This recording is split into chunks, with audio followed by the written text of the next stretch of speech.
Hello and welcome to episode 173 of the Foundry Roundtable, a podcast exclusively covering the Foundry for Star Trek Online. I'm a Foundry author, your tame Foundry author even, Drogan1701, and with me are the squad that I've set up to go over the wall and fight the White Walkers, Greendragoon and DuncanIdaho. Hello, hello! Wait, there's a wall? Nobody told me about a wall! It's a small one, and there's a door. Oh. Okay. Yeah, it all works. And if you'll forgive us for a moment, I think Markhawkman is online now. They may not register him as on, but see if you can give him a call. Or add him to the call.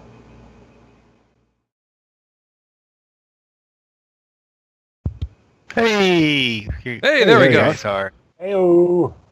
For some reason, it doesn't show you as being online. Really? In That's Skype. stupid. Yeah, Actually, yeah. when I was just looking for I was looking at it and it was showing you guys as being offline too. Don't understand that. You might need to switch your status on Skype because you got like away, busy.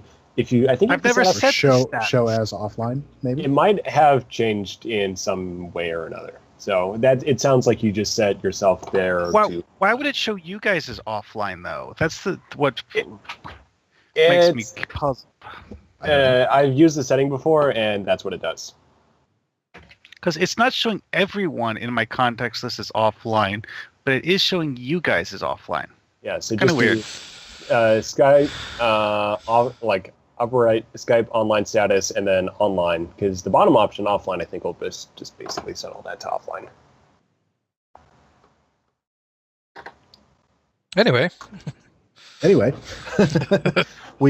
Since we have gone ahead and started, all right, so in the news, what do we got in the news? There was actually the current Endeavor is to play a Foundry mission. So how cool is that? It does look like that one has passed, but it kind of generated some cool things, because I know for myself... No, it goes through the end of Sunday. Oh, does it? Okay, Yeah, then maybe it's just...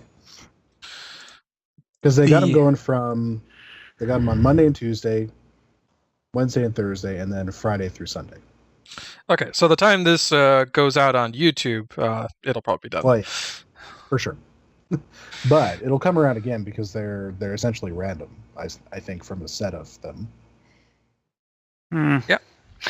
I don't know. It may just be that they have like a really long list and it just cycles through the entire list. Could be. It could also be that... Or it could be shuffled. It could also be that they actually plan these things out and kind of try to... It may be based on... They may watch metrics and see, people are just really not doing this thing. Let's throw up an Endeavor and kind of get them go in that direction. Well, Yeah. for example, Polaron, why would they choose the Polaron damage type for the first one? Well, Because people aren't using it. you have Disruptor, Phaser, and Plasma, which get used a lot simply because, they were fractional. the main weapons of, And then there's AP still gets Anti-Proton, which is one of those DPS meta things. Tetrian, well, that's the only other one that doesn't get used a lot. True, but it also... with the recent Vorgon ships, which offer bonuses to Tetrion, they may have been working in some specific builds. Also, I find it amusing that the missions that they specifically chose for being part of the Endeavor system were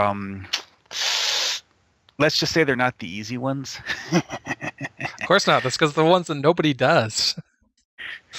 Well, and that's one thing that the Endeavor thing could be really useful to doing is getting people to play some of those queues that people aren't playing anymore.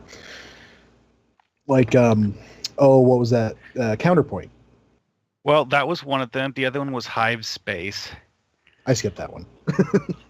I'd actually never done Hive Space before. I've done Hive Ground and every other Borg space queue. There's 4 of them. No, 5 of them now. That's a lot. Yes, it is. But you know what? As far as the Foundry one goes, it's kind of. I mean, it's definitely generated some discussions. Mhm. People requesting, hey, give me the names of some good Foundry missions to play. And then, I of always course, just tell people to grab the nearest top 3 mission. Yeah, that's definitely a good way to approach it. It is. The one thing I'll say is that I have noticed that there has been an uptick. Quite a few missions have been played through the like the ones of mine that are accessible through the top 3 system. Those picked up a little bit of attention, but I can provide a statistic on how much this has impacted my tips. Is that Apex? 25% of the people who have ever played that mission did so over the last few days. Wow. That thing, oh god. Of course, it helps that that's a spotlight, obviously. Well, it's the top spotlight. So that's the thing, is that the top spotlight got hit really, really hard, which is just like, guys, please stop, like, please play something else at this point.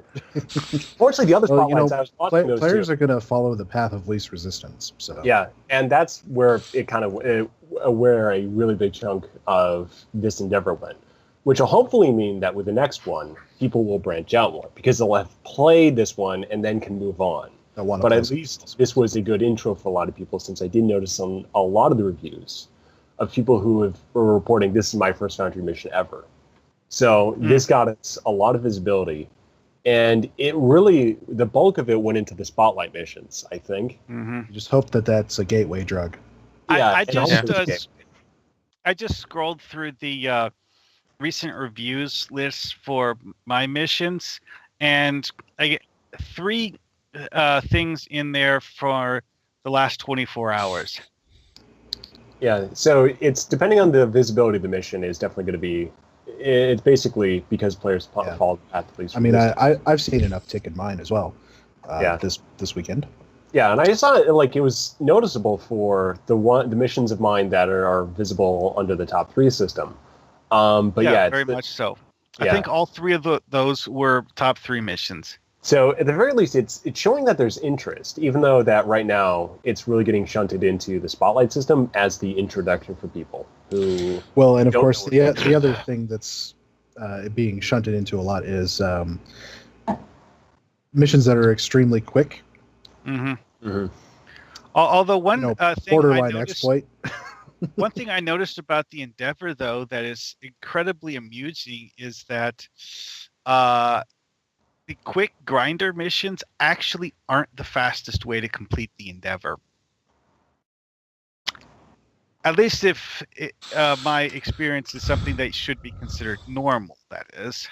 Because my experience was that you complete the first custom map of a Foundry mission, then it gives you the Endeavor box, which could be beamed down, talk to a contact, and then continue to do the actual mission, which is kind of what happened in my case. Seems like they ought to give you the box at the very end, like when the review window pops up. Yeah, that's what I was expecting, but it's not what happened. Yeah, and there might be a technical reason for it, but the one thing it does do is that it kind of gets that out of the way. So there's not a whole lot of anticipation. Like, players will just have it. So it's kind of then up to them to just sort of invest themselves with the rest of the mission. So it does get the grinder out of the way, because grinders generally take a long time for that first map. So... Well, most grinders only have 1 map to start with. Yeah, and it's lots of combat. So it's one of the things where it's just like, it's a little odd, but I'm definitely not in the camp that it's a bad thing. Since it sort of... I think definitely it's overall positive. Yeah, it functions well, and it basically then just says, hey, you've got your rewards now, just enjoy the mission. So I think this has overall been a pretty good showing for the Endeavor system, because we have gotten this, a lot of attention for the Foundry, and it's also shown up just recently on 1040 Weekly as well. Yeah, I was going to mention that. That's the other thing that gave the Foundry a bit of publicity this week. because Kael did a live stream of a Foundry mission build, his first ever attempt, on Wednesday. That was quite fun to watch. He did a 2-map mission and was able to complete it in 2 hours, other than a couple of notifications that he had to, I don't know what you would call that, get through and warnings. figure out before he could publish. Yeah, warnings. Yeah. So it's like, oh, I did something wrong. Wait, what did I do wrong? This doesn't actually tell me. He ended up with an orphan dialogue, which, of course, if first-time Foundry author, it's that's not going to be an intuitive thing to find. Yeah, I think he also set some of his combat mobs to use, or combat objectives to use the same mob too, so that took a little tweaking. But I was really impressed with it. Published. Yeah. And I was really impressed by that. Like, first time Foundry author sits down and actually completes a mission with dialogue, lots of stuff on a space map, and then in 2 hours. In 2 hours too, and then it was pretty funny too, just with just the overall premise. He also had their lead environmental artist join him for a little bit, which was fun. Wait, who was this? Scott or Steve, something with an S. Oh God, it wasn't one of the ones that is very well known to me. So yeah, so that was a really fun stream, and it's available on Twitch right now for players. People can watch. Want to check that one out. And the mission is also available as 10 Forward Weekly, all one word. And it's live and it starts over at Wolf 359. And it's a fun play. I mean, it's short, sweet, but it's just like, hey, that's a really good showing for A, first-time Foundry author, B, doing it live, and C, doing it all in one go. And I don't know if you can watch the when you watch something like that on Twitch, does it show the chat log? Yep, it does. So it shows all of us yelling at him about various things, like, no, don't try that, it's bugged. No. Yeah, exactly. Yeah, so that's all. I was able to tune in as well, and it was a lot of, no, I'm sorry, that's broken. Yeah, that one's broken too. As he kind of tripped over every single bug in the Foundry. Oh, pretty much. Although we did also get some visibility for some of the bugs that have been hitting us. So the planets without textures, space transitions, and no lighting in Lighting 2.0. Well, and that's actually something very impressive list of things to show to the lead environmental artist. Yeah. So it was just like a few days here. It's been some pretty cool stuff to see.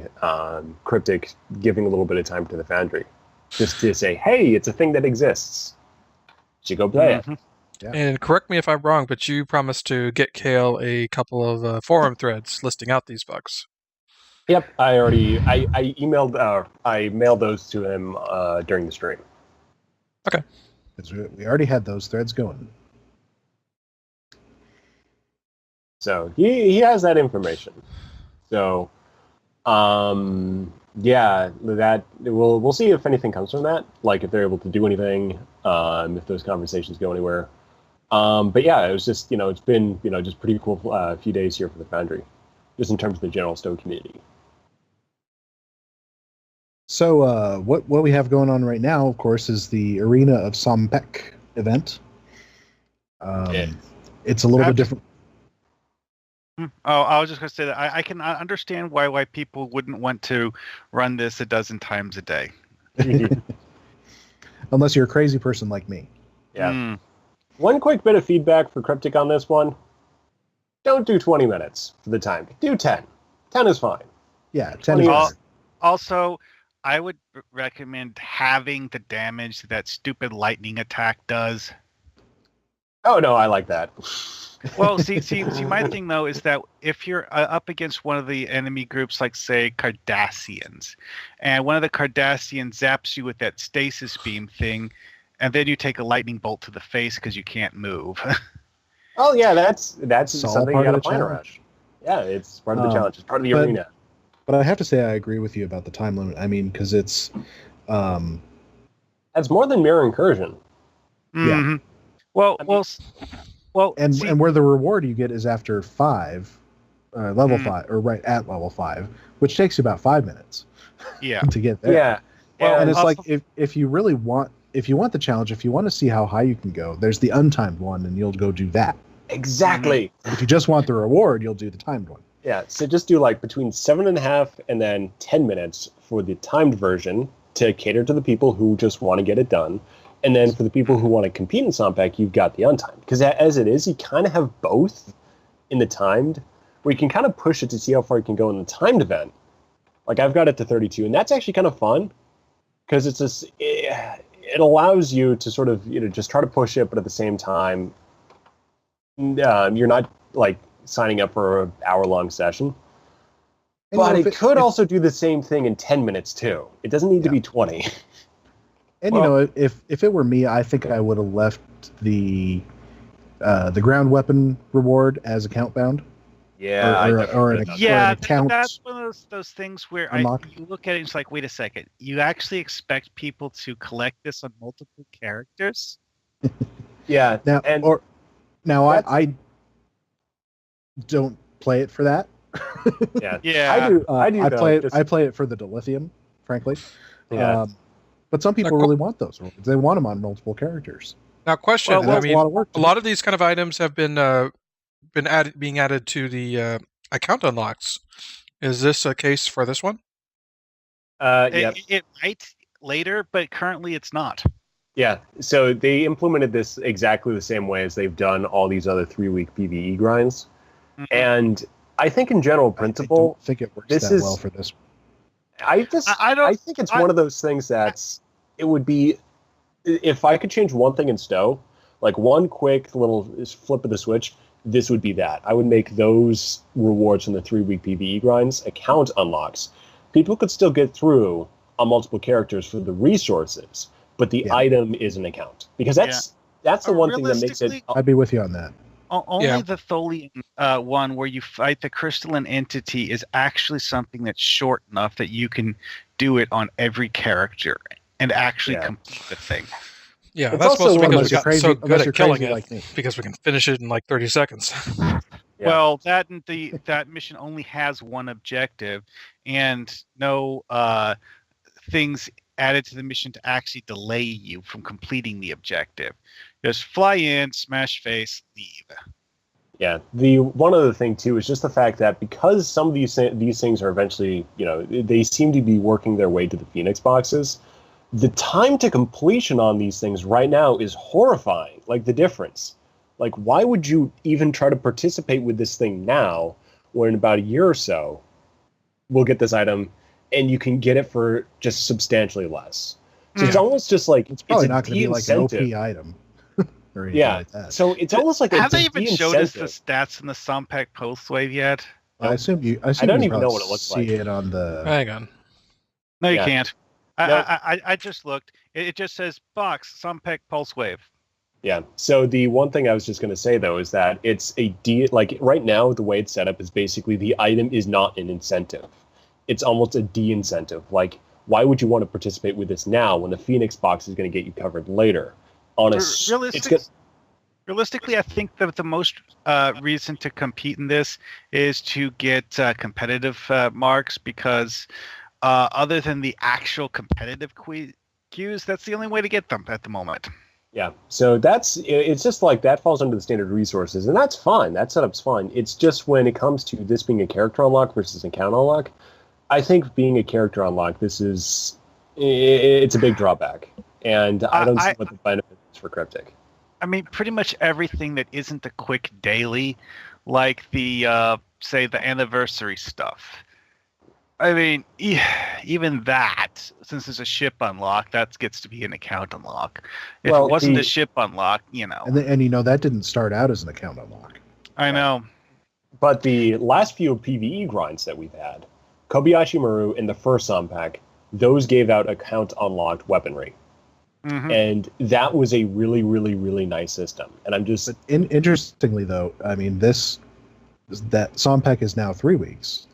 And now they just is a slapped direct response to feedback of, we need it longer than a weekend because I might be out of town that weekend. It's a direct response to player feedback. However, it introduced a few other things that maybe weren't so good. Yeah. Well, I mean, it's kind of one of those things that when people were asking for this, can you expend it? We'd like to play it for just a little longer. I knew full well that, they always do a 2 out of 3. That's their ratio. So whatever the total length of time is available, it will require you play it 2/3 of that time. And that's been pretty universal through like everything. So by extending it, so by extending the time that Sompek takes, we're actually extending the amount of times we have to do it proportionally. Yeah, and increasing the rewards. Because you didn't get a 50,000 dilithium payout for the 3-day one. True, but I still think that the best way to do it would be to give you the account unlock for doing it once, and then leave the big project open so that if you really want to do it that more than once, you can.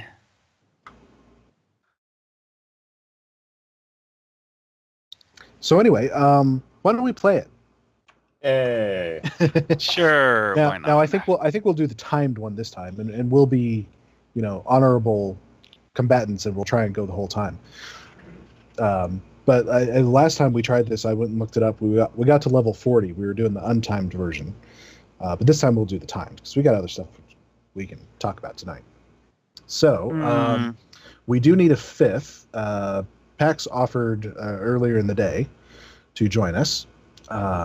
So I will start the group here.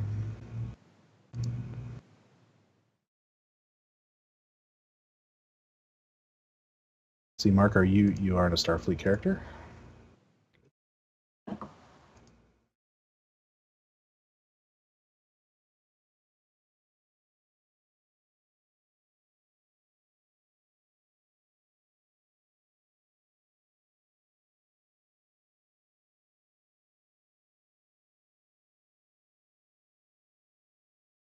All right.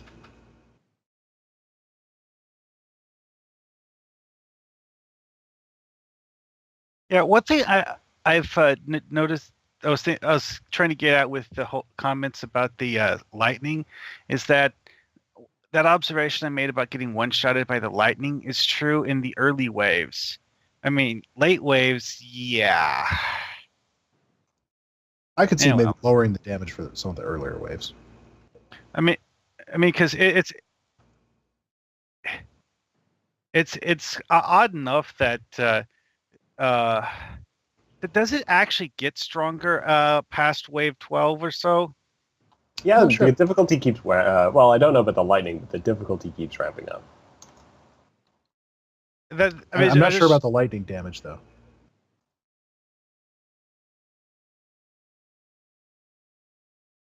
All right. First up is Orions. Not for long. That's for you, Mark. I know you like Orions. Well, like shooting them anyway. But of course, the first wave is always like, I don't know. Seems like always it's half the guys that usually the other waves are. Nah, it's just that it's mostly red shirt enemies, so it feels like there's less of them. And we got Gorn for wave 2. Oh, the one thing we should also point out too is that if you complete past level, I think at 21, you get a very, very, very special reward. I shall. Enlighten. No, I'll demonstrate it for the stream. I'm going to be standing right next to Greendragoon if he stops moving. I'm going to do Victory Dance. Uh-oh. Run for the actual lightning. Duncan, no longer do the Victory Dance. Must kill. Yeah, it's the Kael dance. For Kael's birthday, the devs made him a very special dance emote where you do the snake and then get struck by lightning and fall down. So you get the Victory of Sompek dance, and that's a reference to the first 10 Forward Weekly where they ran this. Nice. Yeah, you can get that, and it's hilarious. And it'll make Riser really good. Really interesting for the next event. I imagine it would, yeah. that is a reason to at least run it once. And the other thing, too, is that if they keep this as it is, you can stockpile, like, even if you don't want to run a full grind on a character, you can still pick up a few tokens to make it easier for next time. And you can also keep that project queue, too, so you have a choice. Like, well, if it turned out the Pulse Wave is really good, they don't add it to the Phoenix box in a reasonable time frame, then, hey, you've got a little bit of option to pick it up later during the next event. You gotta play conservatively, and yeah, you can play it a little strategically, but it's still like, yeah, just make it uncount, and then we'll be happy. And well, you're talking to a guy who has a spreadsheet for all his characters, so I definitely play strategically. I'm up to 65, by the way. Ooh, nice. I was thinking about actually starting up a new one, too. Because I have not really taken advantage of the TOS content. Like, I played through it once. So it's just like, well, there's probably some missed opportunity there. I'm thinking about doing a or tactical character with a science build. Mix it up.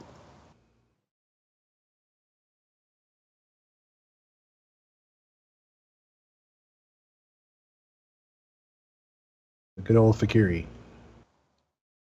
Who's that? Well, who's he chasing? Come on! Cross right. There we go. And now we have the assault vampires. Now be very careful not to hurt your allies when you get transformed. Or Except for Duncan. Always shoot Duncan. oh yeah. Because I might be gunning for you guys.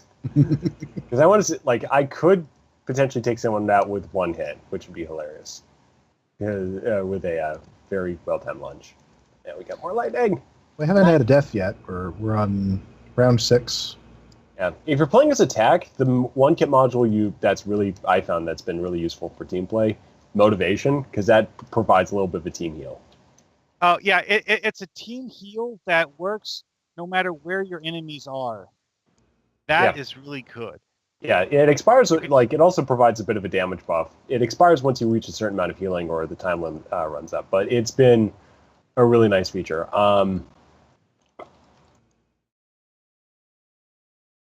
So highest I've gone so far is 51 this round. Or this iteration, and it was on this character.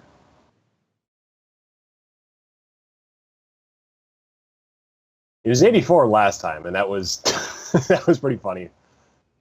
I was working on my Starfleet security ult, so I basically took Jigoro, who had no ground spec whatsoever at that time, and then it's like, oh, I'll just jump in for a quick run, and it went to 84 because I had accidentally built a really good build with the kit modules that I had selected. Bit of a grab bag, but it actually worked out really well. I think the highest I've ever gone was that 40 we got on the live stream last time. Yeah. But I haven't been trying, so. Yeah. Although I think because I've been doing it on a bunch of characters. Yeah. I think my biggest accomplishment, though, has been getting to 32 during timed. That was a good run. Yeah, I've gotten into the 20s. It does take a considerable amount of effort to wipe the enemies that fast. Yeah. And I was doing it with a temporal science character. Should point out, we probably don't have the greatest group makeup at this point. So we have 4 tacks into science. Well, I can do the Healy stuff. And I got a little bit of debuffing. And I'm just vaporizing things. Of course, a lot of times it's about other things like staying out of the hazards and, knowing the enemies that you're up against, knowing when to run away from Iconians, that sort of thing. Also, it's very important to be able to tell, come on, how the heck did I get assimilated now? Oh, so that's why I killed you. Yeah, the... Oh yeah, the big horn. Yeah, it's a timed debuff. Like you got hit with it earlier, and the timer ran down. Yeah, and well, actually, it goes for 5 minutes, and then if you die at any point during those 5 minutes, you get assimilated. So that is really annoying. But the one thing too is that once you're assimilated, you don't necessarily just attack your allies. You will attack enemies too. So it's actually like if someone does that, it's like, well, I'm just going to leave you for a minute because you're actually still fighting the enemy. Okay, now Zenkethi. These guys can be tough. Yeah. Shoot him in the And front. by tough, you mean annoying and irritating. Ability spam that knocks you over.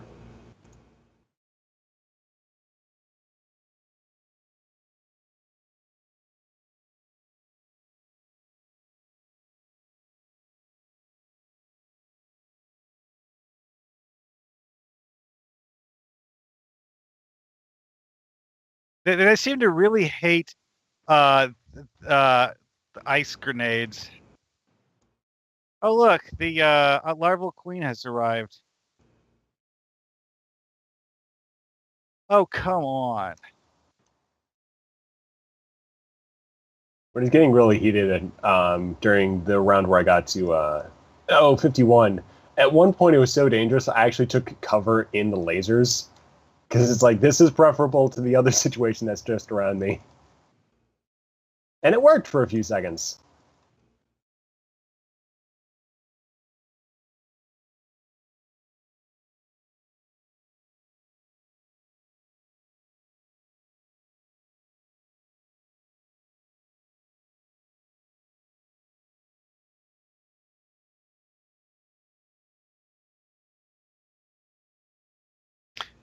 Have you ever taken damage from when does that thing where the water looks like it's electrified? I'm not sure. Like, when that happens, it's lightning has struck the water. And I don't know if it does. I think you do. I think you do take a little bit, but it's not like a lot. Yeah. It's not like getting hit with the lightning itself.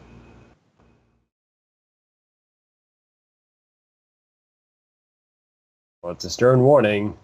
Be careful about taking baths or showers during a lightning storm. Cryptic is doing vital public service announcements. Yeah. Through the Arena of Sompek.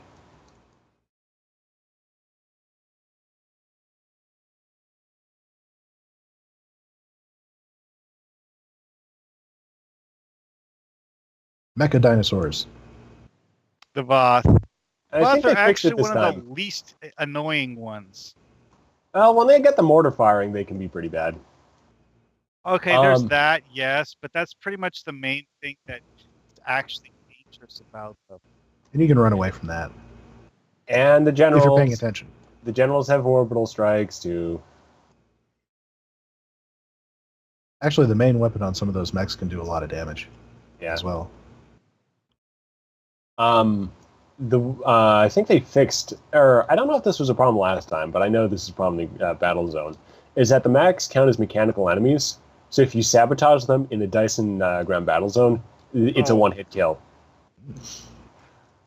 But that's not the case here. They might take some damage, but it's mainly the weapon offline effect that's most useful. Gotta watch out. Lightning time. Ooh. What the heck? Where did my HP go? Lightning. I don't remember getting hit with a lightning thingy. And then you're fighting here it could be anything. Swordmasters are pretty dangerous.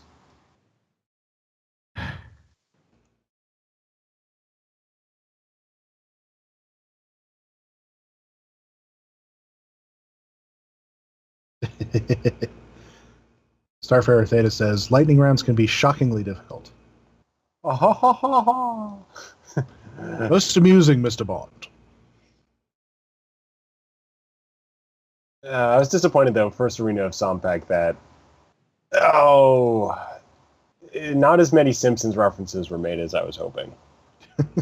Because when they go to Japan, they actually have a lightning round. And it's basically this. Of course, the send-up of the sort of crazy Japanese game shows. And between this and Binary Circuit, we basically have them now in stow.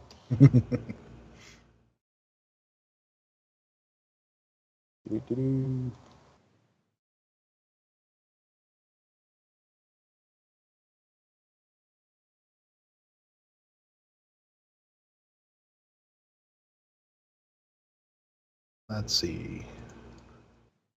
On round 17, we got 8 minutes left. Good.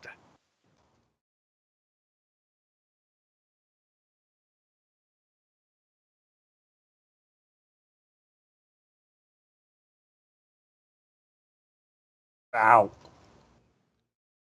Yeah, now here's... I got hit with lightning before he finished telling me about it. I'm now running from mortars and lightning. Now, see, I can come res you, but you're just going to get hit with lightning again and die instantly. Probably.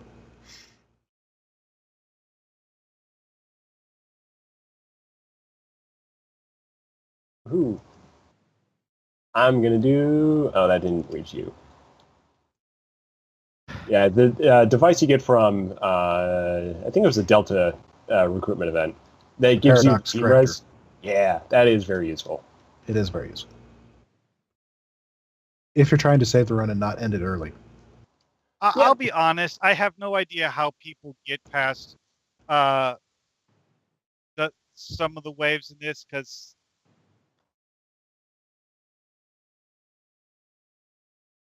as quickly as a lot of the enemies in here can kill you, I mean... Some people are just crazy good at this sort of thing.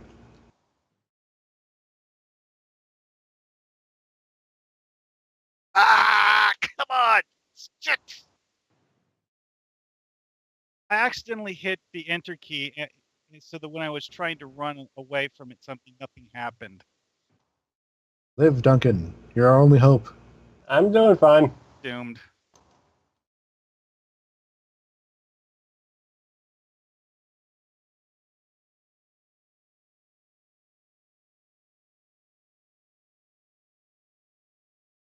But I do like the fact that Drogon spawns right where I was, and then I start getting lightning.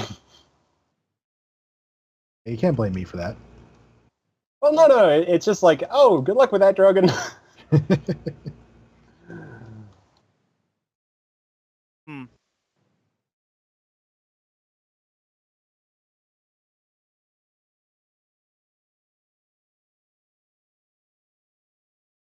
And it might help at this point to start playing together, because if you're on your own, it's really easy to get picked off one by one. But if you're in a group, things tend to last a little bit better. And definitely fighting over the side alcoves is more preferable to fighting in the main area during the start of one of these.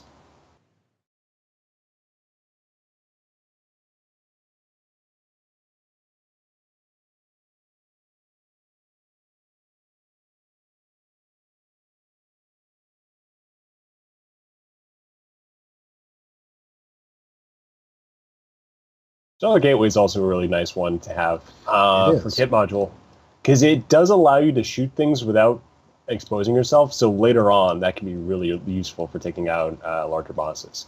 Because you basically just run up, drop it, and then run back. Same thing with mortars.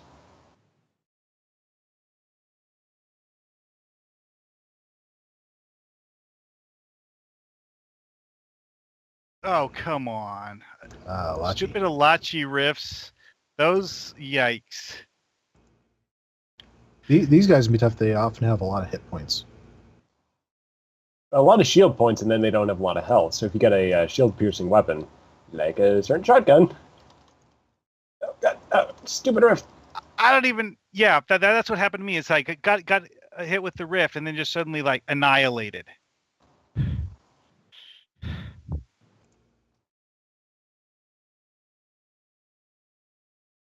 Someone tried to res me. Rift opened on top of them. Yep. They got KO'd, and I immediately got KO'd as soon as I resed.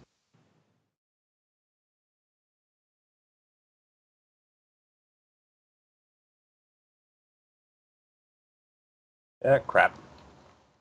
And I'm held again, and I have no idea how. You got to watch out for the skittering drones. Ugh. These rifts are getting really old. Yeah, so try to group up, concentrate fire, don't go in the middle.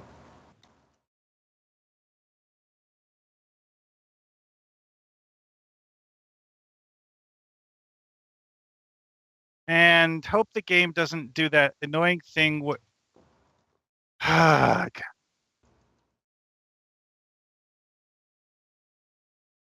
Well, you know how it is where the game will sometimes just like you push the button to activate a skill and it'll just activate whenever it feels like it, if it feels like it.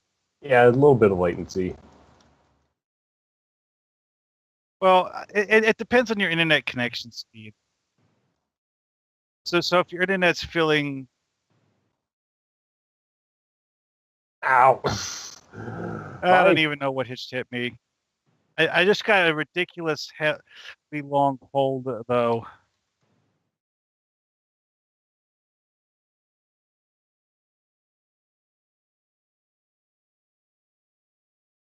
Hey, at least it's not a lightning round.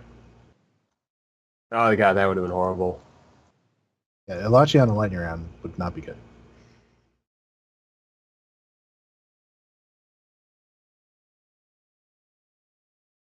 Got 2 minutes left. Spawn mothers.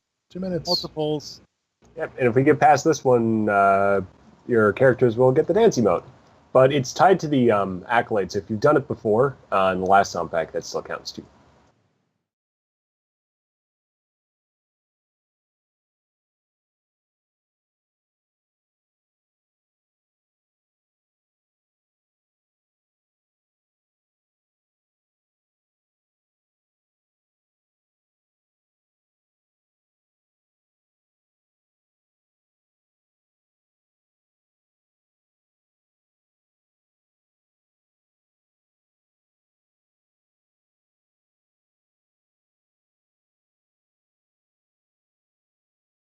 I'm thinking Kagra's getting close to being as annoying as Kurland in terms of, please stop talking. Alrighty. What's the purple skull mean? Boss round. Boss round. We got the accolade. Seasoned combatant. Now you can do Kael. Seasoned with what, I wonder? Rosemary? Wow. Black I called it a security escort, and they somehow ended up almost dead before they even spawned. Yeah, security escorts are pretty squishy compared to other NPCs here. I think what it was is one of the Orions threw a grenade at me. Right when I was calling security escort, the escorts got hit by the grenade. 10 seconds. Can we kill all these Klingons before then? Inquiring minds want to know. No, but 22 is pretty good. Round 22. Not bad. Also, why do they still call this guy Rodek? He hasn't quite found out he's Kurn yet. Oh, he was told in Brushfire, but they haven't resolved. I don't think he says, like, I'm Kurn now. It's like, well, I've had this past life. Well, it's more it. like Martok lets it slip. Well, he lets it slip at first, but they say in dialogue that they had a conversation on board the ship during battle. Crap, I have been muted this whole time. He's got a lot to think about. But it's one of those things where I don't think they've established that he's sort of like jumped full on. It's like, oh, I'm Kurn now. It's like, well, there was a lore blog. Oh, okay. Well, see, that's just it though. Is that even the lore blog doesn't say that he's like fully decided to go back to his. Actually, it specifically says he has chosen not to simply go back to his old life as Kurn. He's like, well, I'm Rodek. No, he gets his features restored and stuff. Yeah, but he also is like, well, I'm Rodek now, and I have all these responsibilities that go with that, and I can't just dump those, so I have to continue being Rodek, and he's a bit of both. Yeah. Yeah. So he'll probably still be, considered Rodek, which he'll, I think he should retire. I think though he should retire as guard Rodek from that early Klingon mission. Because he doesn't need like 3 jobs. Yeah. All right, so that was the Arena of Sompek. which is up for another couple of weeks. We got to round 22, which isn't too bad. We have to play this 14 times? Yep. I think that's actually the longest choose I've to ever gone play on it 14 times. You don't I have don't know. to. No, I mean, the time that we were in there, I got 1,200 in dilithium tips. Stop playing Apex. The only Foundry author ever it's an I've mission. heard say, "Don't play my mission." Yeah. Okay. Like, Apex is doing fine. Don't play Apex. Go play something else. Like Faded Horizon, Refraction, if you really want to play something of mine. But there's a lot of other great missions out there, too. Go play Cyber. Starfire Theta's mission. Cyber. Go play it.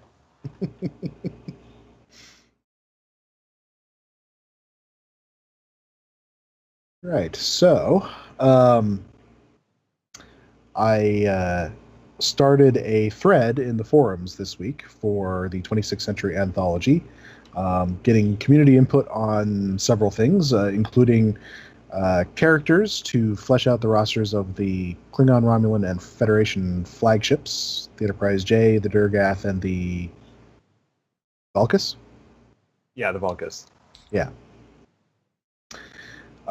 Which is going well. We've got lots of good characters suggested. If we get a whole ton of them, I might do some polling to kind of narrow it down to maybe 4 per ship. And then, obviously people can introduce their own characters and their own missions. Yeah. We've got a few. It's mostly between, Hurrion threw a lot in there. He did. And then I try to keep it down to at most 2 per faction. The other thing we've been, you played through Ragnarok again, Duncan, and you found pictures of Captain Dax. Yeah. It was basically just the default face. Yeah, and I did include what I put together for that character over in the screenshot folder. Excellent. What we've been doing is soliciting potential first names for her. So we'll probably do a poll on that and see which one people want to do. Got some good suggestions so far. Interestingly, there's a debate about whether she should have whether it would be appropriate if she had a human-sounding name, because that was one of the suggestions. Well, actually, one thing that we've established about the Trill, though, is that the Trill, their names aren't actually all that different from human names.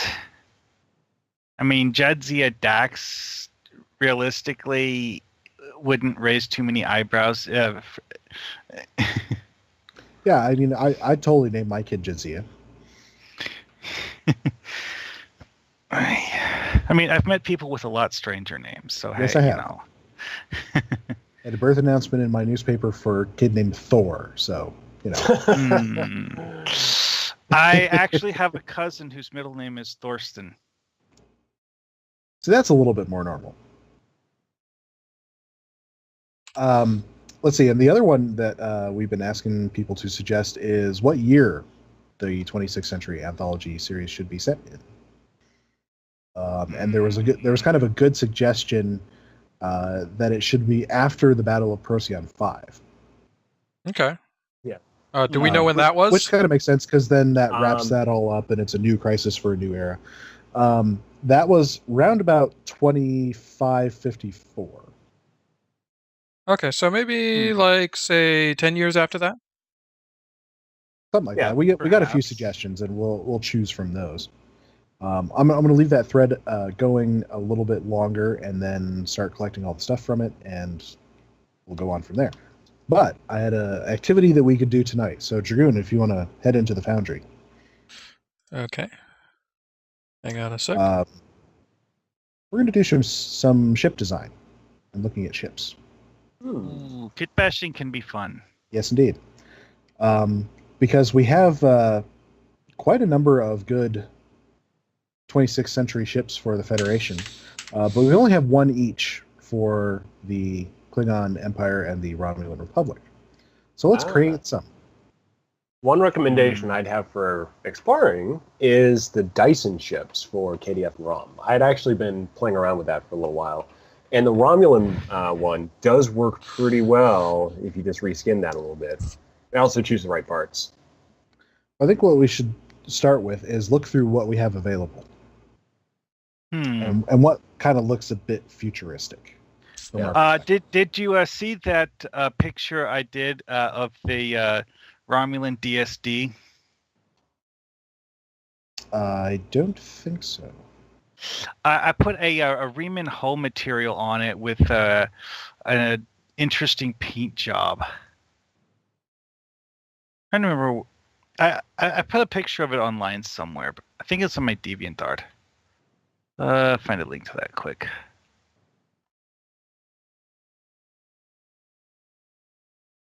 Yeah, so someone was talking about how the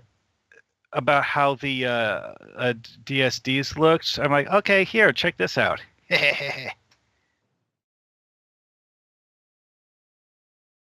It was a nice thing when they allowed us to put all the other textures on those ships, because it didn't start out that way. I know. All you could do was the original Dyson texture.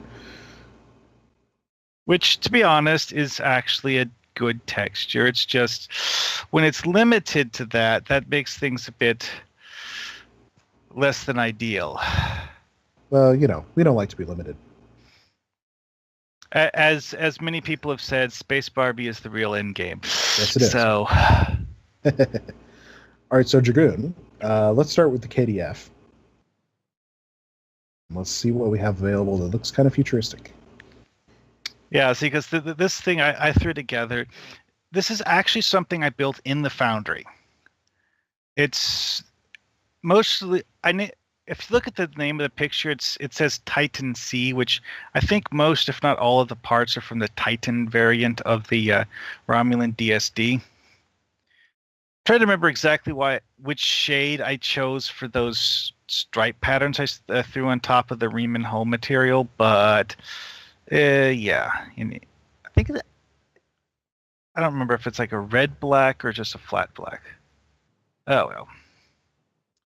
So let's see, the Durgath, it kind of, I mean, it's the texture they made for it is kind of gray with glowy orange on it. I'm not sure if that's something we can translate to any other ships.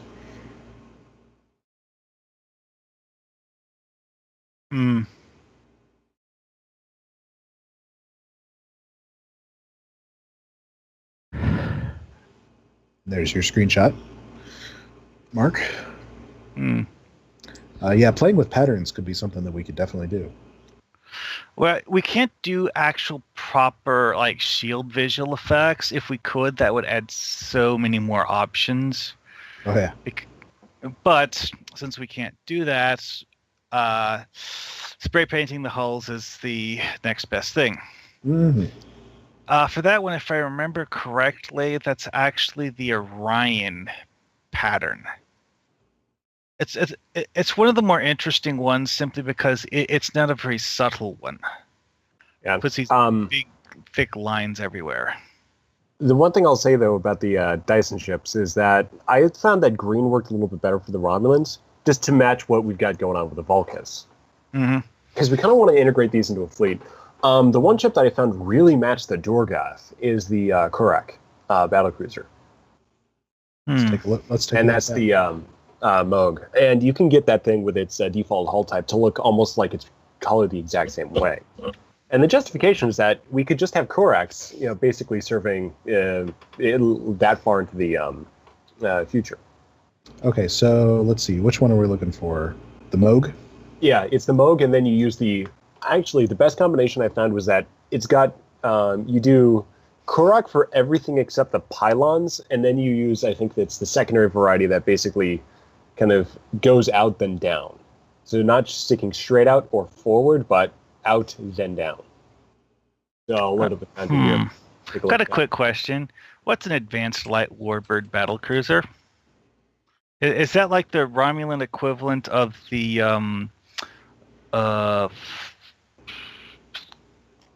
that the Miranda? Miranda. Yeah. Yeah. Yeah, I think so. I was just looking at vaguely like the shuttle. And I just looked at it and was like, wait a second, I don't remember seeing one of these before. But yeah, you're right. It does have a strong resemblance to a Kestrel shuttle. Yeah, and that's intentional, and Cryptic did a pretty good job with that. It's not my favorite Romulan ship, but it's successfully completing the design.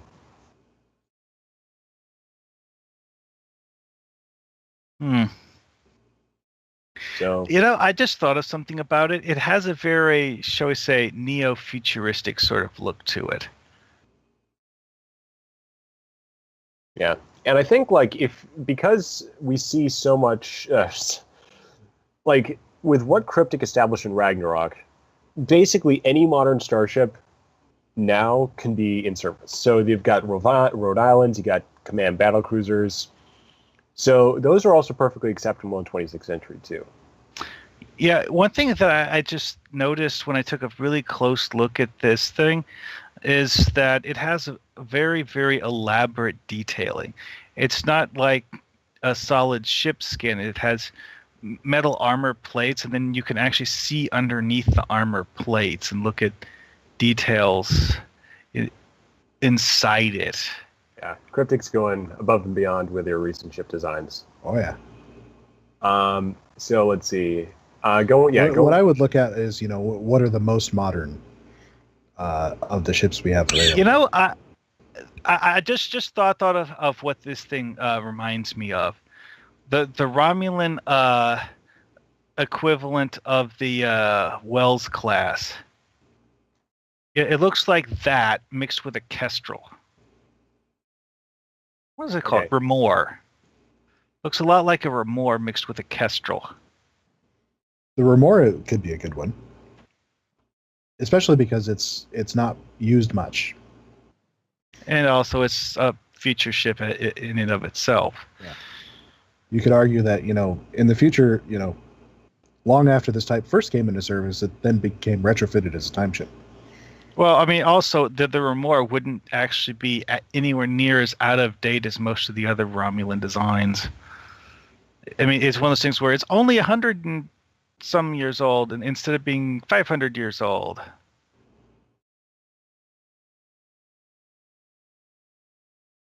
I kind of look at the Romulan veteran skin. Romulan vet worked pretty well. For me, it looks a little too Dyson-esque. So it's much more immediately recognizable than if you do one of the that Type is 4. what I was thinking of when I was looking at it on this Advanced Light Warbird thing, because the Romulan veteran thing is just this stark bone white look on this ship too.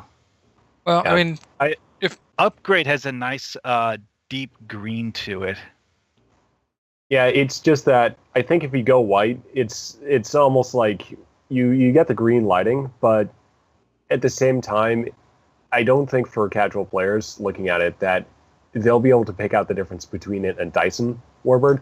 I think it's a Type 4 Romulan skin, the Modern Republic one. So actually, let's see. On the Advanced Light Warbird battle Type cruiser, Type 4 is a very, very pale green. Yeah, so Type 3 is a darker shade, but still rather light. Yeah, so modifying the Vulcus, I think just keeping it with that standard skin is fine. But when you're doing that Romulan Dyson ship, I really think that the Type 3 skin, I think, is going to allow that to sort of blend in as much as possible with the Romulan fleet. I have to say, Type 3 standard, yeah. One touch that I really liked that Cryptic did was putting in the Type 2 brown skin for practically every single Romulan ship. Yeah. I used that for Mirror Romulans when we had that challenge. I mean, because it's actually a canon thing that the Romulans do sometimes do. I mean, you saw the two Romulan warbirds at the Battle of the Bastion Rift. One of them was the standard green, the other one was brown. Out of universe, the explanation is they wanted to make it so that the viewers could tell which warbird Denatra was on. But when you're actually watching the movie, it didn't become that important to know which one was which. Yeah. Okay, so interestingly enough, on a completely unrelated note, the Sona Collector is available in the Foundry Costume Creator. Mm-hmm. Cool. How many skins are on that thing? None. I would just recommend or one. caution. Recommend a little bit of caution. Like when I first picked that one out, it did crash the game when I tried playing with the hull options. It has not for me. Okay.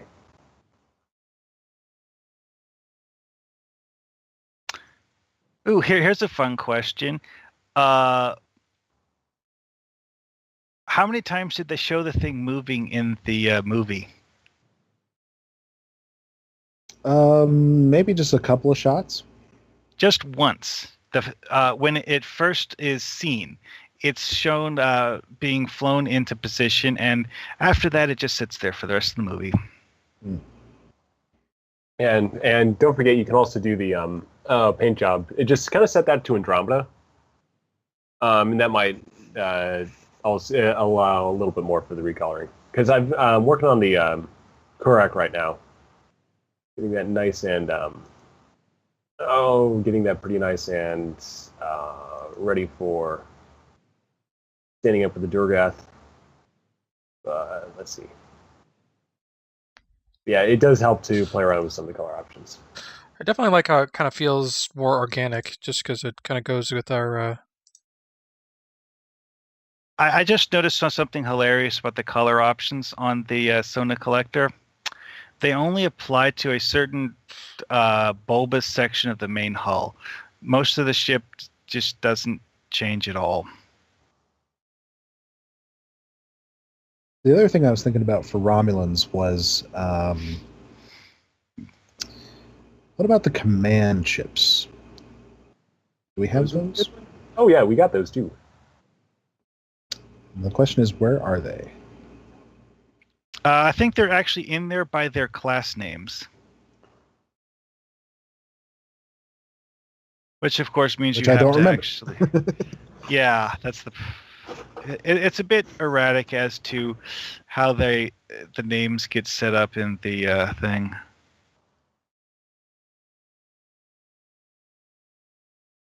I'm throwing a screenshot in the chat log. That's what I did with the Kurak. You know, the most noticeable hull pattern that you can put onto the Sona Collector seems to be Leo, because the other ones just are very subtle. Because let's see here.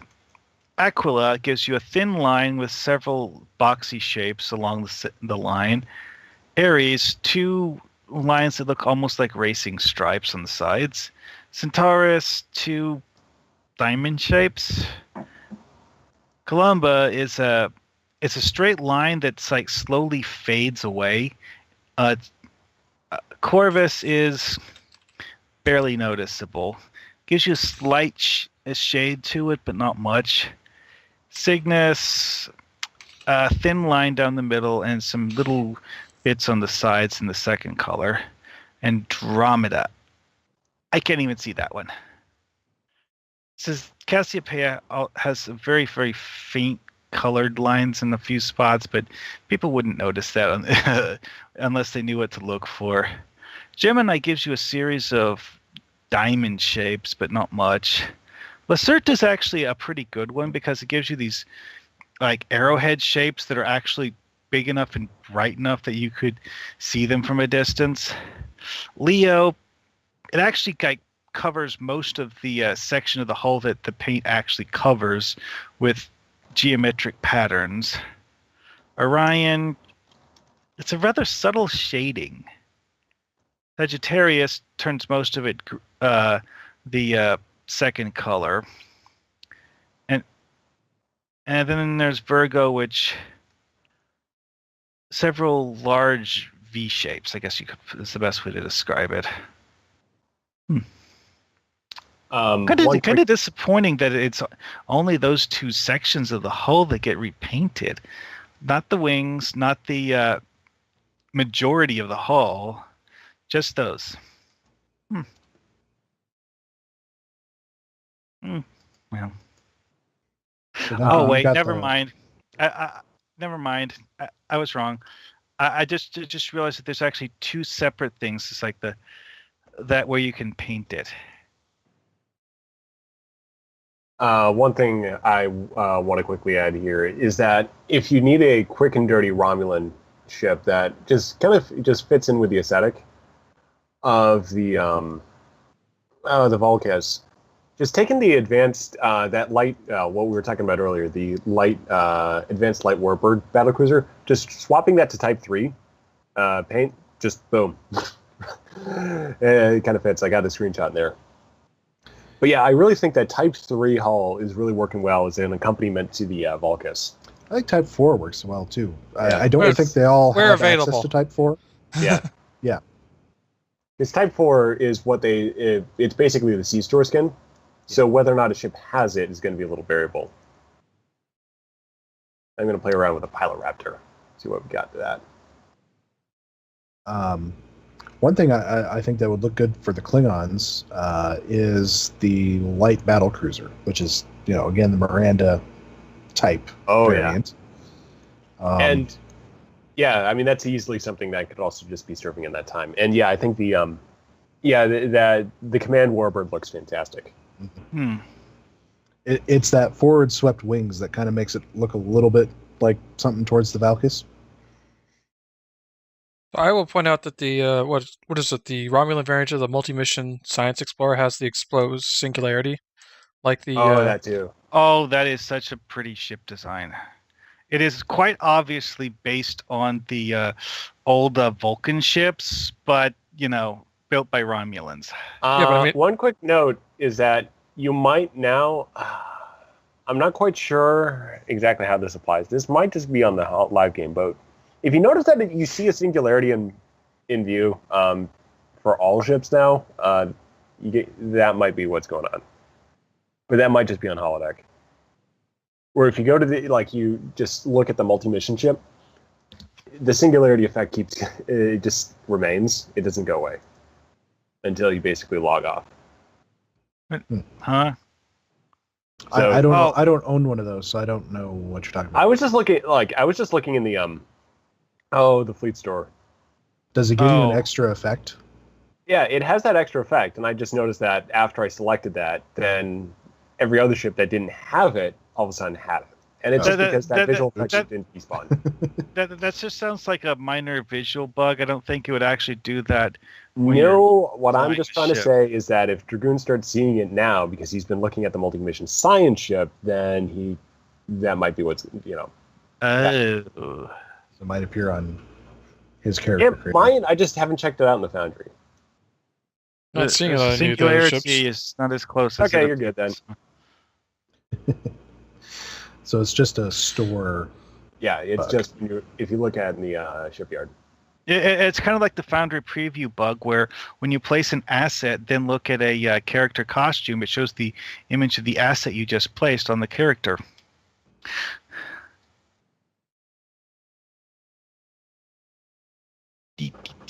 Oh, and time to throw in the picture of what I did to the Sona Collector ship. Wee. The KDF Tengu heavy destroyer, the veteran ship. Throwing the Type 4 skin on that one, it's pretty nice. And it's just kind of like, it's a Klingon ship, but sort of, there's so much going on there that it's difficult to recognize and looks pretty advanced. So once I'm done on this one, I'll go ahead and throw a picture of that too.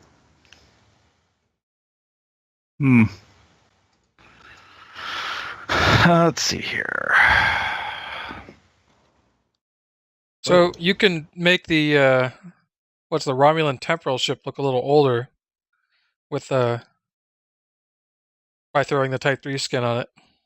Yep. Oh yeah, that looks pretty good. See, I think that could work for a frigate. Yeah. One thing that mildly annoys me about the Valkys is that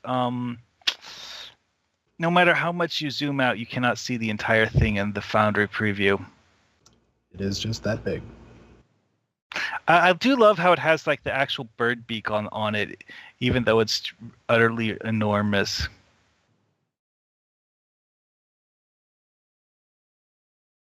So one of the things with this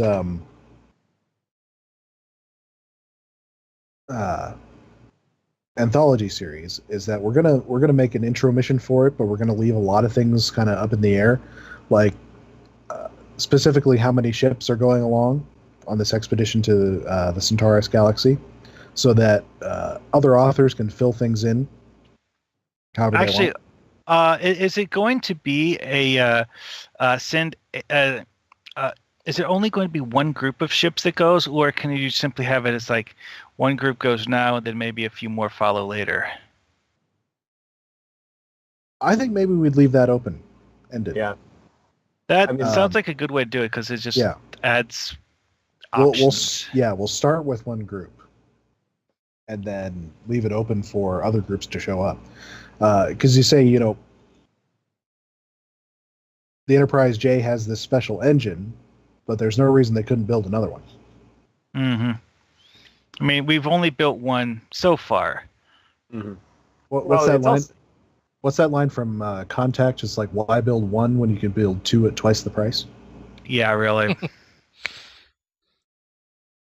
To be fair, though, unique construction projects are generally a bad idea. I mean, there's always those things where you can't build more than one, but those are few and far between. One of the other things that we were discussing on the forums was, what's going to happen to... So we have this like natural disaster that interacts with whatever thing we use to save Earth and sends Earth away. But what happens to things like Earth space dock or the moon? They explode? That depends entirely on the size of the shield. I mean, what is a reasonable size for a planetary shield That's a good in the 26th century? Whatever size we want it to be. I think it would spare a little complication if we made it large enough to compass the moon. Because blowing up the moon is kind of sad. And there's lots of people there, so there's going to be an evacuation or... And one of our authors already said he had some kind of idea involving the moon, so we want to let him do it. That wasn't me, was it? No, I don't think so. Okay, because I was curious about what happened to the moon, because I wanted to maybe illustrate it later. Ooh, this is cool. On the Valkys, when you set the third color for the hull material option, and you're using the Riemann Type 1 skin, the third color on the hull material actually sets the color of the hexagon shapes. One thing I'm commenting on what Dragoon's doing right now, the Intel ships work really well, too. They do look a lot like the flagship. Yeah. And they'd also be perfectly appropriate for Fed, too. Although I think the original color scheme works pretty good for that. I don't know what color is the. Oh, Durgath? Yeah, it's the dark brown and red. So it like what you've got for the mission pod is much closer to the Durgath than the main.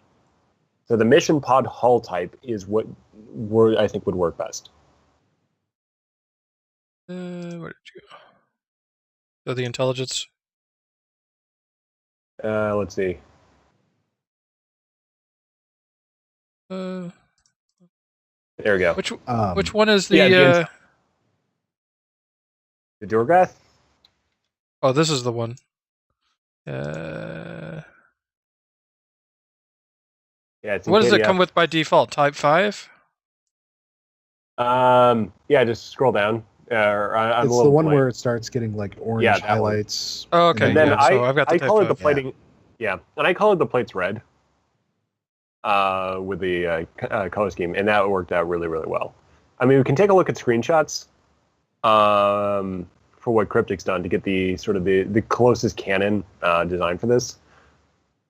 But I just set it to that, and then it's the second color option that I swapped to red, I think. So just sort of like a really sort of dull, not like bright red, but just a sort of a rusty color. Kind of like old blood red to have that blend in. And I think I just did Cassiopeia, I think is the standard color scheme.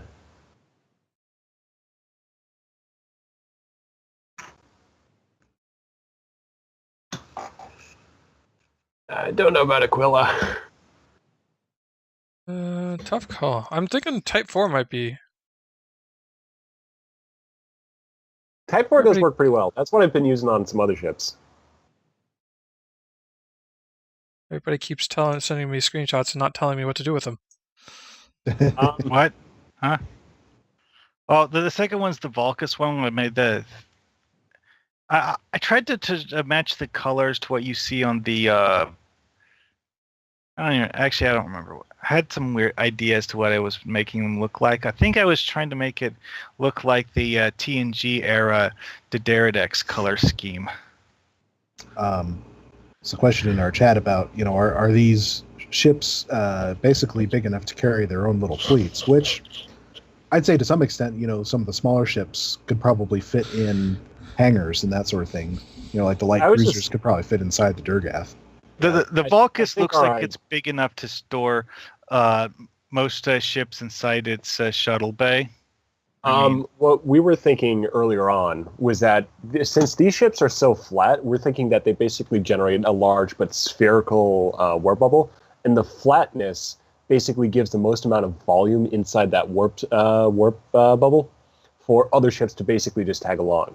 So these ships aren't going to be necessarily attached when they arrive. They're going to be basically just traveling along with. So they're riding along with the hyperwarp bubble. Yeah, the hyperwarp bubble. So we just got ships that are basically flying alongside. So the basic principle is similar to the Soliton wave experiment they did in TNG. Similar enough, yeah. Not quite. It's more. Well, you have this one thing that creates the effect that lets you travel, and then you have this other thing that just sits there and gets pushed along by it. But it's running along with. So you're carrying the transportation. It's more like that episode of late Enterprise where the Klingons sabotage the Enterprise's warp drive, and they have to do a complete shutdown while still maintaining their speed. And so they have the Columbia come underneath and basically extend their warp field so that the Enterprise can continue on, even though they shut down their warp drive. So that's kind of like how it is. Except that instead of a regular warp field, it's this super impressive, futuristic hyperwarp. Hyperwarp, which looking at the Romulan pilot escorts, or at least the G version, I really have to wonder if this was designed by a Riemann. Seriously. Now that's something you could do if you wanted to make a mission where you interact with a company of Riemanns that came along, maybe with their own ship, and see what they might want to do when they get to this new galaxy. We do actually have two hulls that are actually officially Riemann designed in the game.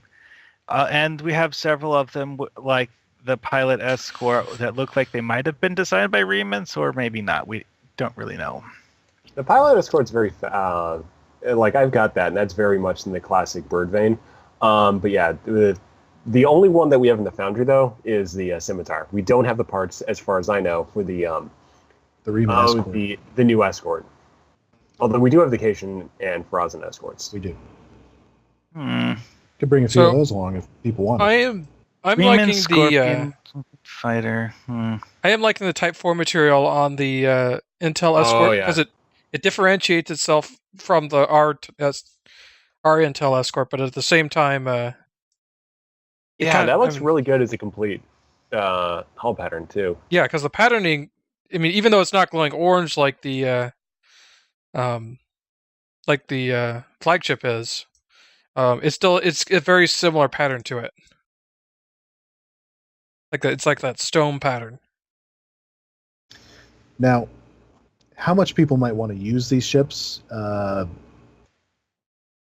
is up to them, of course. But I kind of envision a lot of missions being made for this as, you start out with the fleet, and then they send you somewhere to go do something, and you encounter many crazy things. This is another galaxy. It's licensed to go crazy. Okay, this is weird. Very much so. Why is the Malon battlecruiser listed as Malon Battlecruiser B. They may have had a in the dev side. They may have had different configurations for the Malon. Oh yeah, that's right. There is actually something like 4 or 5 different Malon ships in the game. Yeah, that's the only playable version, though. Yeah, and the text might just follow along from the what the dev said. I believe we do have the other versions in the NPC list Yep, I think so. when you're on a map. One thing that I would suggest if you're wanting to make ships from the main races that came along with this expedition is stay away from the canon designs, because most of those would be pretty old by this time and probably not in use anymore. Yeah, Unless you're Prometheus. Especially the classic canon designs. Yeah, Prometheus, command ship, and obviously they will still be using Miranda's because of course. Yeah, but we do have else. some stuff from the Battle Procyon 5 and Ragnarok to say that you can use standard command ships, the Rhode Island and the Prometheus. I think for myself though, I think it'd probably be more fun to just use the 26th century ships. Oh yeah. Well, here's something surprising. The Guardian class cruiser does not have the thing at the beginning of the name that says Fed. Yeah, kind of weird. It just says Guardian. They've gone through several organizing passes where they've put the names with the big 3 faction ships and really all the little factions together, but they have missed a few. I'm actually wondering it. Well, it was actually part of the reason I was doing that is I was looking through the list trying to find the Riemann ship just by looking for it by class name, and I didn't see it. I mean, like you said, I can find the Cation Shikaris, the and the other one, but not that. Kind of weird. Brayson Slethus. Although, of course, right now I'm designing because we kind of I kind of promised to do this. We got the Amory escort. We did. Foundry, and I've now decided to, well, not just now, but recently decided that as much as I can, that and the Husnock cruiser, I'm going to try to get those in as background NPCs in every mission. Did you guys look at what the hull material options are for the Slithus? They're named after Pherasan clans. Lysra, Mivisi, Mavan, Razith, and Utai, which is kind of different because these hull material options are actually like decals that are symbols painted on the hull. Yeah, it's a new customization option for those ones. It's actually Sir Boulevard helped come up with those. The names, anyway. Ooh, here's an idea. What if we were to reuse if we wanted, like, say, 2 Klingon ships, what if we were to reskin the bird of prey, the Kelvin bird of prey? Oh yeah, that works really well. I did try. That does look really good. The D4X.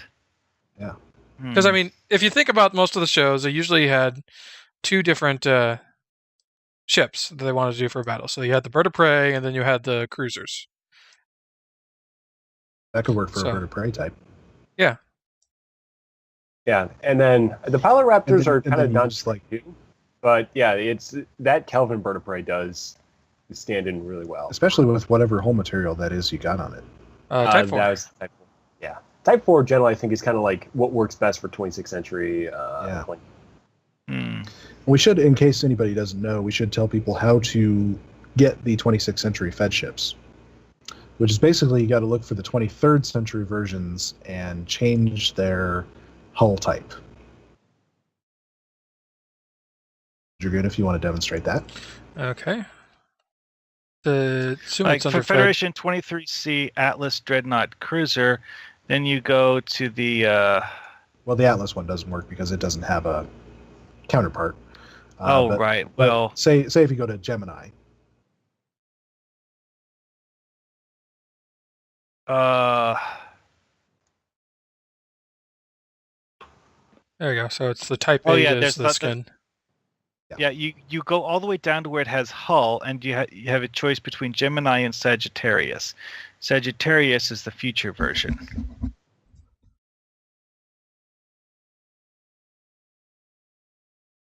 Then it has a list of options under that, which are the actual hull materials. And this thing has an insane list. Fleet 1, Fleet 2, Fleet 3, Type 0 through 8. Then you have an upgrade and a veteran. It has Type 8? Yeah. Type 8 is the one that is sort of the 26th century hull type. Yeah, I mean, the majority of it looks like a standard Federation white, but the inset parts of the saucer are a dark brown, almost like the Romulan brown one.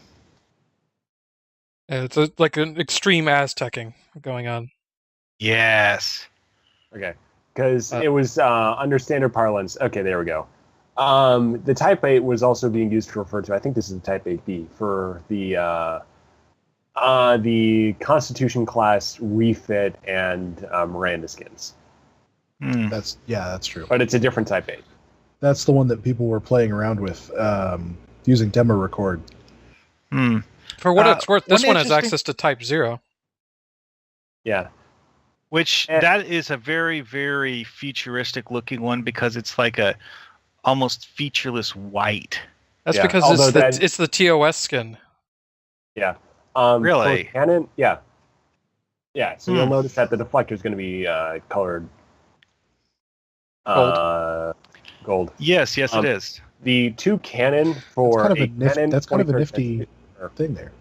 Yeah, but for a Canon 26th century ship, the Type 3 and the Type 8 are the two ones that actually correspond to things that have been designed for that era. But you can also get something that looks like it might be a little bit older with, say, Type 7, the veteran skin. I like Type 7. The upgrade looks pretty cool, too. The Type 4 for this one is kind of interesting, and I would probably only use it if it's like for a ship that's been left derelict floating in space, because it just looks like it's covered in dirt. Yeah, aged. Type 3 is another good aged one. But yeah, I personally, just in having some of the 26th century ships, I kind of like Type 7 better I think that just makes the ship look a lot nicer. I just noticed something. Certain of the materials, if you look really closely, they actually change the glowing light on the front of the nacelle. Also on the underside, too. The Type 3 and the Fleet 3 and the Type 8 have lights that won't appear for anything else. Well, what I was talking about, though, is that it has that Aztecing thing on the front of the nacelle, which is different than most of them, because most of them is just like a solid color. In the Bassard collectors? Yeah, Bassard collectors, those things. So there's four of these. There's the Gemini, Perseus, and Ranger, which are listed as 23rd century, and then there's the Daedalus, which is there but is not listed as 23rd century.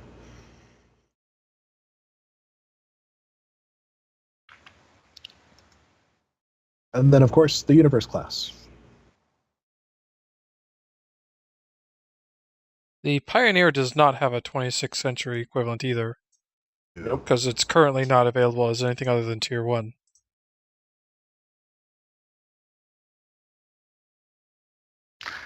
Oh, by the way, I just thought of something. Dauntless. Yeah, Dauntless is technically at the... In fact, it was canonized by the Battle of Procyon 5. Yes, it was. And people were like, wait, what? Why is that there? Because they didn't want to design new models. Because some animator just threw it in there. They needed ships, and it looked kind of futuristic, and they didn't want to design new models. They were already designing the Enterprise J. They basically did a Foundry author thing. Let's just reuse what we have and highlight. To be fair, they'd actually done that more often than most people realize. Ooh, this is cool, though. When you look at the hull material options for it, some of them actually change the engine glow lights. There it is. Like most noticeable is the Type 7, where they're this kind of like an angry orange color instead of the regular soft reddish glow. The upgrade would also kind of like makes them look a little bit like that, but it's not quite as pronounced. Which is interesting because it doesn't actually change the nacelles or the deflector, just the the impulse engine lights. So I love the. Actually, on second thought, some of them do change the nacelles, but differently. Most notably, the veteran one, which makes them look purple. And there's the Type 6 and the upgrade, which instead of being like a bright blue, they're like a faded, like almost white on the glowing parts. Oh, Type 5 too. Of course, we should mention that the much like the character creator in game, there are some lighting issues with the costume creator in the Foundry. Like it's quite overlit. So things will look slightly different when you actually get them in game. Yeah, there's also a very specific sort of lighting to it because it's like this very, very harsh white. Yeah, it's a high intensity lighting object that's placed relatively close to the camera. Which means you can't actually see all of the details on the top of the hull. Unless, sometimes you. It washes things out, but you can change colors around, especially when you're dealing with ground characters, to look at the details. The one thing I do want to recommend, since we're running a little bit low on time here, is that for players who want to buy into the 26th Century Anthology and fly a 26th Century ship, one of the new ones, the easiest way to do that, if you're on the Fed, well, obviously when you're on the Fed, is to pick up the 2000 Zen Temporal Pack. That will come with the Tier 6 Paladin. Temporal Starter Pack. Yeah. That's what it's called. Yeah. And it's got a bunch of other goodies in there, but that ship is normally 3,000 Zen, but for 2,000 Zen, you can get it and then a bunch of other things. You're limited to that ship, but it is the easiest way to buy your way into having a 26th century ship, canon 26th century ship, to do the full RPG adventure. And obviously anyone listening to this will want to make a 26th century character so they can play our missions in full RP mode. Yes.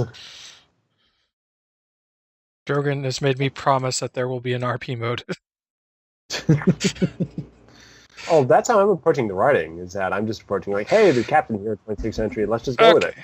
So, I will say I'm kind of iffy on this. I mean, okay, I'm not opposed to having RP options, but I don't think we can write it exclusively for 26th century characters, because that will be the not mass majority of people playing it. Well, I think you keep it very simple, which is, you have a couple of dialogue options at the very beginning to indicate whether or not to acknowledge whether or not you are some sort of time traveler or a 26th century captain. Yeah. So it could be something as simple as, a mission giver saying, at the very beginning, it's like, I know you're not from our time period, but we need experienced captains to go on this expedition. Or to say Daniel says, so you say Daniel, like you just have some sort of backstory that this is another Daniel's expedition if you're approaching this from your standard character, but it's a little bit longer than previous ones. So it just fits in with the temporal arc. Or we could bring in the temporal agent guys. I just noticed something interesting about the Pioneer class. You know how all of those special, not quite 23rd century ships all have that colored dome on them for the disintegration beam gimmick? Yep. I just noticed that the Pioneer has a dome on it too, but it looks a little bit different. It's about the same spot though, and it's kind of like the artist was told at the last second not to actually give it one of that dome, but he had to put something in there to fill that spot. That's not quite. Are you talking about the little dome on the back side of the shuttle bay? Right up above the shuttle bay doors. Yeah, so that goes back to the original Enterprise model. Really? And then for the temporal ships, they actually replaced that with the little dome. That was their interpretation of the little. But on the original Enterprise, it was meant to be like an observation post for incoming shuttles.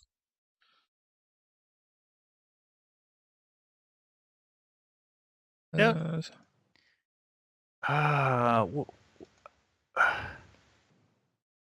Nope. Which of the Constitution variants has that? Hang on, I can only. Okay, the Excalibur variant has something that's kind of like that. Although I'm not sure what exactly that is, because the Excalibur variant also has one underneath the hull too. Is the TOS Constitution in here anywhere? Yep, it is. It's like tier 0. Okay. So it's Constitution like clash. I really wish that they would fix it so the hold on. 0. Fed Enterprise Type 0, yeah. Oh, not that one. Nope, that's actually the NX. Okay. I know it's in there somewhere. So, anyway, though, just to kind of get back on the discussion here, it's basically is that it's going to be relatively easy just to handle this as a dialogue option, kind of like how you would do in a modern mission, where you have Fed and ROM. You could have 2 options, 26C, and then, 24C? Oh, here it is. Fed. We are 25th century. Yeah, so you just have those 2 options. Just you have those 2 dialogue options labeled if there's ever a distinction to make. So I think we can take it a step further. I think, okay, so you know how oftentimes in a mission or an episode, there's the first map is kind of more of a what you're doing up until the inciting incident. So you're going to scan find anomalies, you're going to patrol a system, do whatever, respond to a distress signal, whatever. What if we customize it in such a way so that first map plays out 2 different scenarios depending on which one you choose? So one, you're in the 25th century, like doing your patrol, and depending on like a choice they make at the very beginning, they get to choose which scenario they're part of, and then we kind of tailor the first map. And in either case, it both ends with them going to either through like a temporal portal or like just warping out. Yeah. So on the first mission, something like that. Yeah, on the first mission, you could do something like that. Just play out the intro throughout a couple of ways, and it just basically comes down to switch it to 2 different dialogue trees and then 2 different effects. So instead of a warp out effect, you just have the temporal portal effect. And I mean, maybe we even like in the when they meet up with the Enterprise, Dax says, "Oh yes, we met during the Battle of Procyon 5," which is true for both scenarios. Yeah. Ooh, here's a fun question: would this version of Dax be like 100% Trill? Yep. So we've got the character model, and she is a Trill. I mean, are we sure it's like a full Trill and not a Trill hybrid?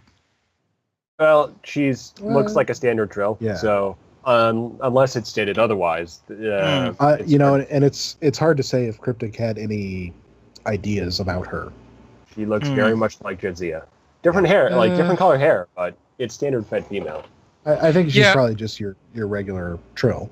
It's easiest to assume that she is a continuation of Dax, and it's just the latest toast. I get the feeling it was something, especially since it's using default sliders, that it was just something they just threw in there because they needed someone. It's like a nice little nod, but I bet you Cryptic did not give a ton of thought to that. Nope, because I've made that. I replicated that model, and it is just default through and through. Although they did change. We can write stuff for her because she's not one of the canon Daxes. Nope. There we go. There's the original Enterprise. Okay. So your dome is this little thing right there on the top. That's how it looked on the original. Did you guys notice that the Najsov has a Type 0 material? A couple of them seem also, to. it has these hull markings options that are labeled Klingon trim 1, 2, 4, 5, 6. Yeah, there's no 3. I don't know why. So that the original series Enterprise that we have in the Foundry also has access to the Constitution Beta pieces that Thomas made, which is basically the stuff from the Cage. So it looks like the Cage model before it was slightly updated for the other pilot. Wow. Redressing the Nadsov in the Type 4 hull material, it's a really, really dark gray, almost like a slate gray ship. Okay, so last thing for tonight that I'd like to do is, Dragoon, if you want to take a quick peruse through the NPC list to see maybe what kind of less recognizable ships people could use for aliens that you might encounter in this new galaxy. We're looking to the NPC. Oh, you just mean the costumes? Yeah, go to a space map. Oh, okay. We got the generics. Got the generics. The Delta Quadrant freighters. Delta Quadrant freighters are always good. Especially like Freighter 05 could be used for something that isn't a freighter. The hierarchy ships aren't encountered a whole lot, and those might be good, appropriate, just miscellaneous alien ship stand-in. Especially the battleship, which I used recently. Yeah, generics are kind of my go-to. I think I took a Nausicaan, either a Gorn or a Nausicaan ship, and I kind of tried to reskin it a little and used it as a generic ship. But yeah, we got some pretty varied designs. Benton frigate. Those are fun, yeah. Because it's one of those things where certain people will immediately recognize them from the infamous stage where you have to protect Benton ships, but we don't actually see them outside that mission very much. What about the recent Husnock ship? You mentioned that earlier. That is Emery the definition of TOS's generic ship. It is in there, yeah. It also would be TNG. appropriate to use the Husnock thing was from TNG. Yeah, TNG is what you meant. The Felkir cruiser would also be very interesting. I mean, you might have a little problem with the engine trail, but just for a static ship that's just floating there, some of the Felkir ships could be very alien. The Fek'Liri stuff was basically just designed to look like utterly terrifying. Yeah, and they're not encountered a whole lot these days, so relatively easy to go through. There's a couple of good ones. The Kobali cruiser and frigate. Yeah. Only one of those is something we can actually use in game. Yeah.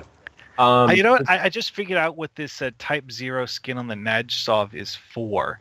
It looks like the hull material that you saw in the TOS ships. It's just that on the Nadsov, there's also all these architectural details that make it look different.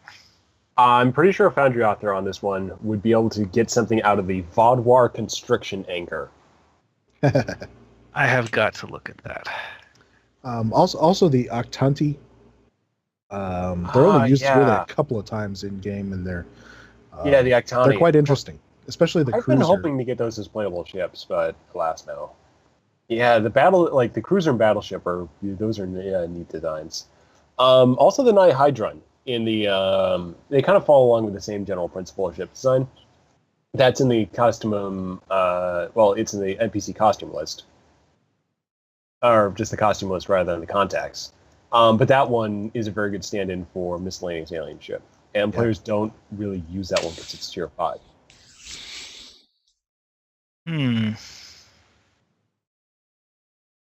So there's certainly a few options, and then there's some in the costume creator as well that you could probably reskin a little bit. Yep. I think anything Vaudoir would be good. But a lot of the Delta Quadrant species, because they tended to reuse ships anyways in that show, and even then we kind of saw once. Mm-hmm.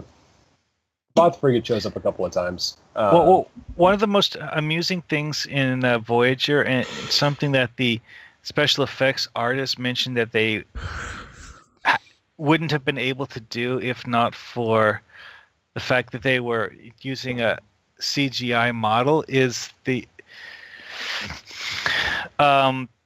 Warship Voyager episode. Redressing Voyager to make it look scarier. Which, on an actual physical model like the old stuff, they wouldn't have been able to do that because it would just been too... well, the way I understand it, the physical models they used in the older series were one of those things where you have one of it, and you take very, very good care of it because it means a production delay of a matter of weeks if you need to repair it.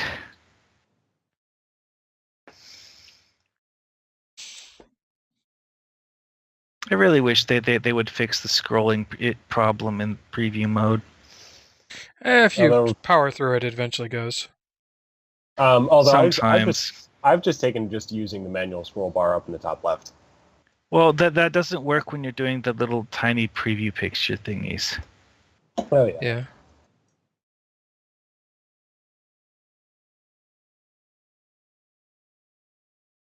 I'd say eventually the keep Borg powering through. cooperative things are a great way to have two different sets of Borg ships that look different, because the cooperative stuff has a lighter, more bronze-colored hull than like the almost charcoal black that the regular Borg stuff does.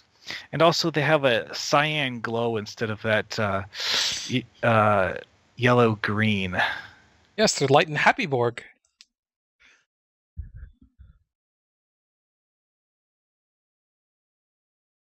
Wait a second. Light and happy Borg. I don't think anyone's ever said that before. Well, compared to the... I Still just connected noticed Borg. something. That many Borg drones, they don't occasionally put on little song and dance productions across the cube. You never know. Mysteries that go on inside the Borg cooperative. I just noticed that we're missing something very significant from the Borg cooperative stuff. The simulator?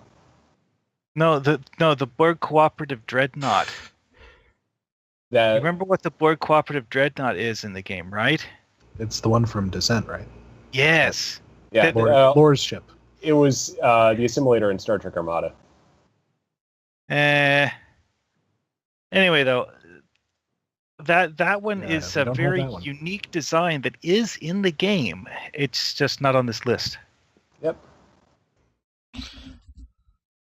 Because one thing you notice is that it only shows up in a few of the Delta Quadrant missions, but a duplicate of it is apparently being used as the Borg cooperative flagship.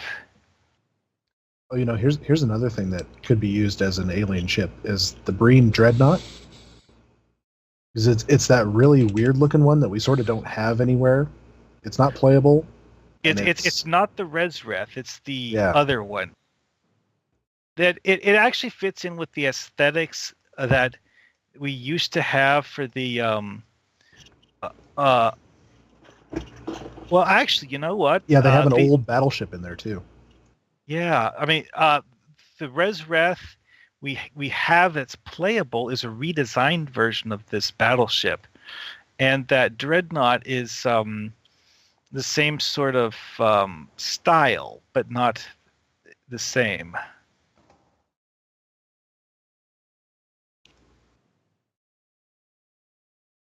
Wait a second, I just saw something.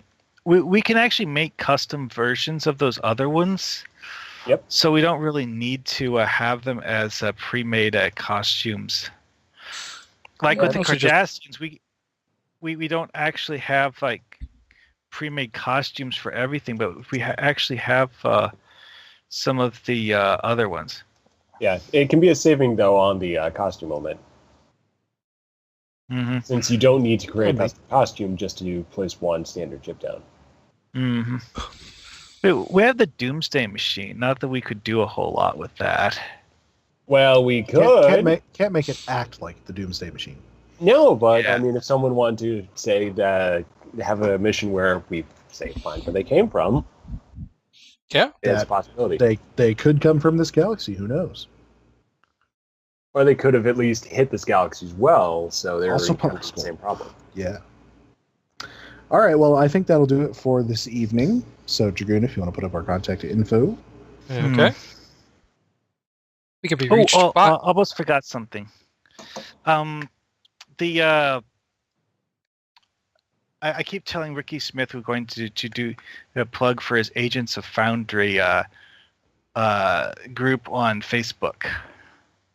Because what it is it's something that's for Foundry authors to share missions that they need to get out of review status or something like that.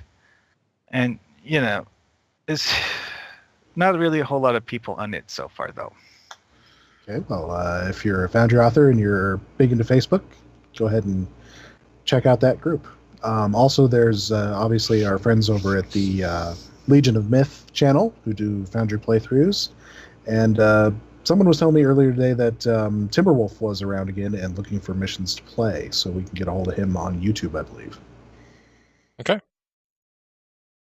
So, our contact info.